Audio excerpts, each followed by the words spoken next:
like you just never stop. Man, there was no world. I shut everything out. So you put on the blinders and you have tunnel vision on what that ultimate goal is. And I didn't want to go back after it and say I should have done or could have done this. I trained my ass off. I was always on track with everything. I mean, everything was structured. I lived in a fucking box in order to be the best.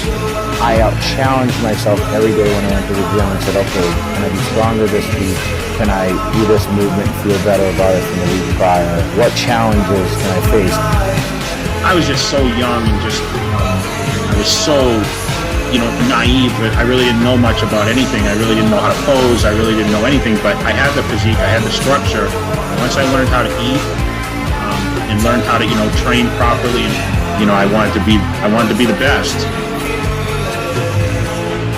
My dad my dad was a pusher, man. I hated my dad a lot of times early in my life because he would just make me work and taught me to be a machine, And it really gave me the work ethic to be who I am as a bodybuilder and, to be relentless and had to learn the value of working hard to achieve certain things. And I knew going into bodybuilding, it wasn't going to be easy. He's like, I'm telling you, you can beat Ronnie Coleman. Jay, I'm telling you, you're going to beat this guy. I'm telling you, Jay, you're going to beat this guy. So in the lineup, when I was standing next to Ronnie, people are like, holy shit, Jay's beating Ronnie Coleman from the front. It's the first time in my career that I actually knew, shit, I'm going to win the Mr. Olympia contest. I knew myself I would win it. And I knew in 2006, I knew 100% I was going to win Mr. Olympia in 2006. I had no doubt in my mind. But every year I watched Ronnie stand next to me, and before he fell on the ground and he cried, he was scared. He was scared.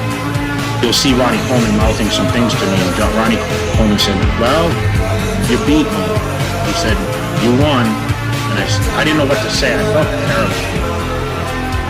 That losing and winning was the best thing that ever happened to me in my life, because the fans that hated Jay Cutler now love him again.